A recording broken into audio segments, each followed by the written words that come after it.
Hey everyone, we are back with a brand new video, and here we go.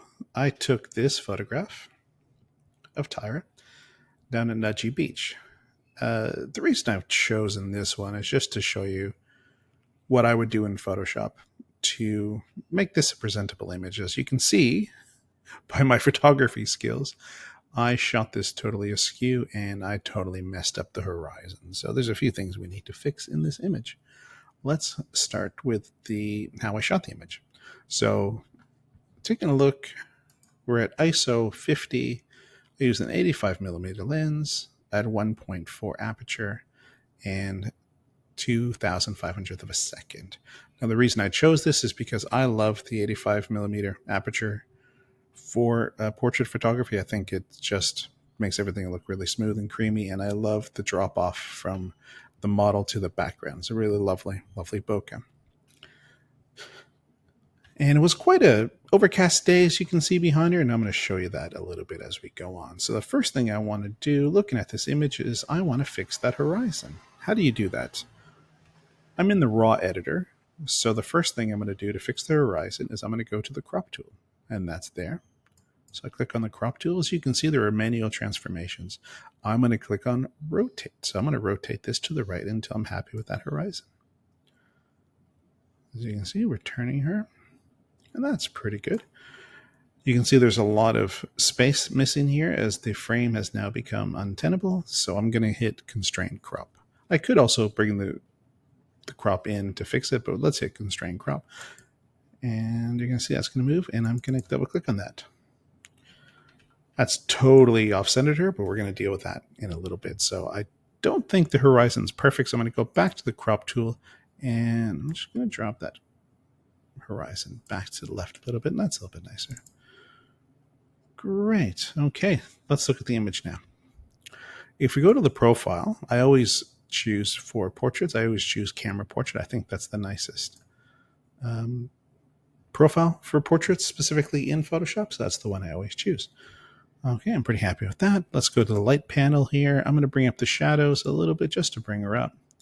Now, as soon as I bring up the shadows, while that does bring up Tyra in the shadows, it's also going to make the sky and the sea there a little bit more opaque, but we're going to deal with that as well. Drop the highlights a little bit and drop the whites a little bit too.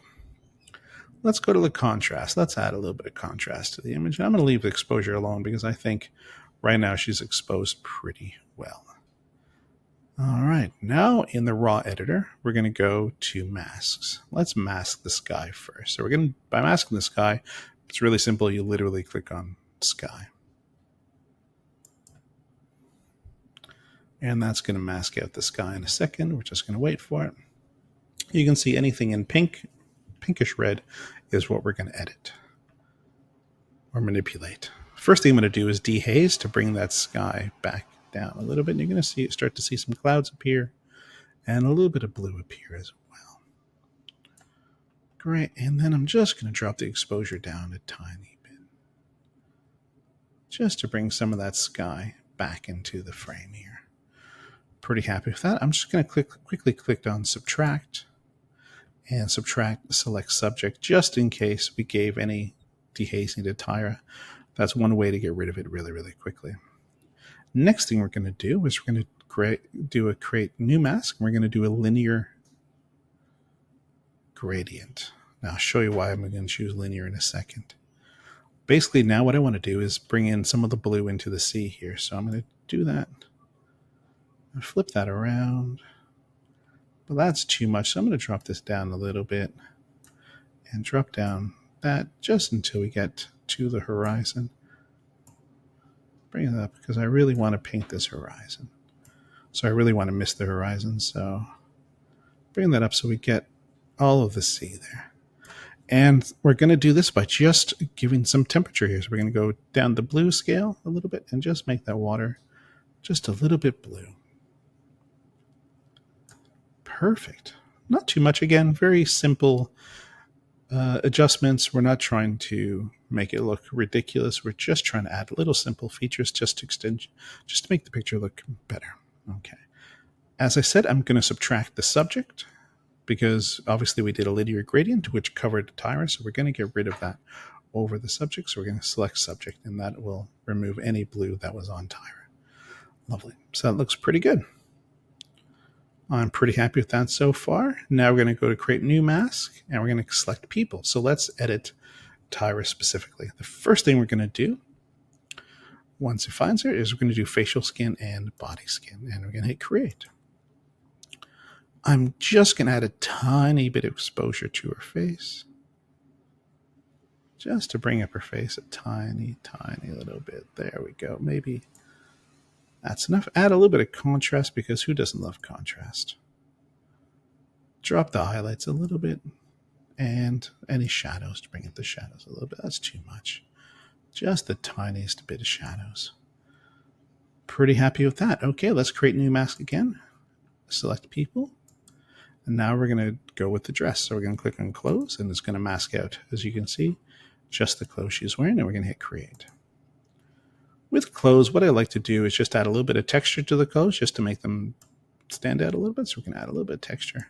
As you can see, she's wearing a yellow dress, so we're just going to turn up the yellows a little bit. Not too much. We don't want to make it look overly yellow, just a tiny bit of yellow. Great. I'm pretty happy with that. Next, we're going to go into Photoshop. Let's go into Photoshop. You do that by clicking open.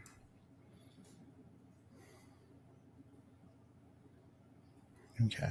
The other thing I screwed up was the framing, as we said, and the feet. So let's deal with that one by one. So the first thing we're going to do is the framing. I have not framed this properly. She's over too much to one side, and for this photograph, I want her to be dead center. So in the crop tool, if you see where it says background default, we're going to go there, and we're going to click on generative expand.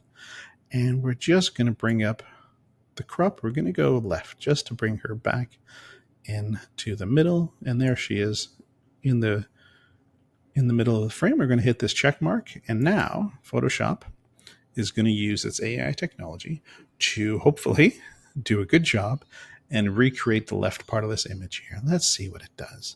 As you can see, it takes a few seconds. It's generating the image. And there it is there. And it's given us 3 choices. That's the first choice. Here's the second. And there's the third. I think I like the second, just for this little ripple right there. So I'm going to choose the second one. And in the layers here, I'm just going to do Control E to flatten this image, because I'm pretty happy with that. I think I don't have it perfectly set up the way I want. So we're going to click on the crop tool again and just bring her in a tiny little bit. I think that's a little bit more center. The other thing I've done is I've cut off her feet. So we're going to go back into the crop tool. We're still in generative expand. I'm going to scroll down a little bit, and I'm just going to bring the image down a little bit because I want to add some feet. Let's see what Photoshop can do. I'm going to click on this check mark as well. Let's see if Photoshop can add some feet and a little bit of C into this image. Okay.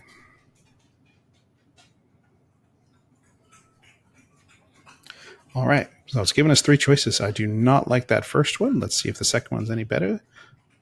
Let's see what the third one looks like.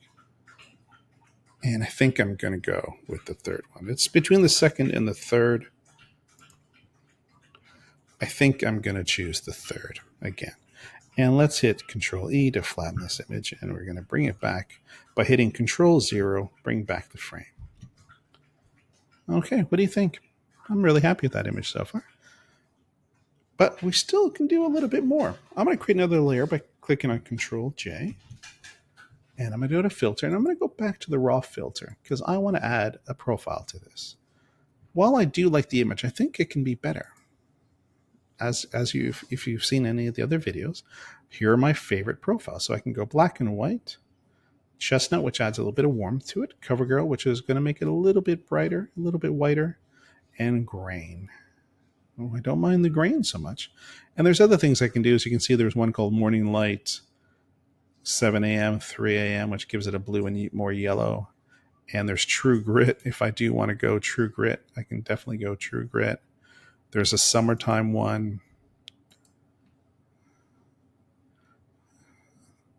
which is too much. I have a lot of profiles. Some I've purchased, some come free with Photoshop. Others I've downloaded free. There's cinematic, so definitely do some more cinematic looks. Some of them are really too much and not really what I want for this image. There's futuristic. That one's not too bad. But I think the one I'm going to go with is chestnut for now. And I'm going to hit OK. Now remember, before I went here, I created another layer so I can use the opacity. If that's too much, I can bring this down a little bit. So I'm going to bring it down just about 10% because I really like the color now. Okay, and I'm going to hit Control E again to flatten this image. But what I really liked, I'm going to do Control J, was the grain. But I don't want that much grain. So we're going to go back to Camera Raw Filter, back to Profiles. We're going to choose grain. It gives it a more of a film look. As you can see, there's a lot more grain on the image now, but I don't really want that much grain. So I'm going to hit OK and just drop down the opacity again until I'm happy. So let's go 50. 50% grain. I think that gives it a nice film look while not being so noticeable that the grain is distracting. I'm going to flatten this image as well. Perfect. I am pretty happy with that. There's other things we can do. We can go into exposure and just hit the offset positively just to add a little bit of brightness to the image, give it more of a film look. That's what it looks now. That's what it looked like before. So I've given it a little bit of a bright sort of image to it. That's okay. I'm going to drop that down maybe 40%. Flatten that. And I'm pretty happy with that. So what do you think? Please leave comments below and let me know what you think of the image. Cheers.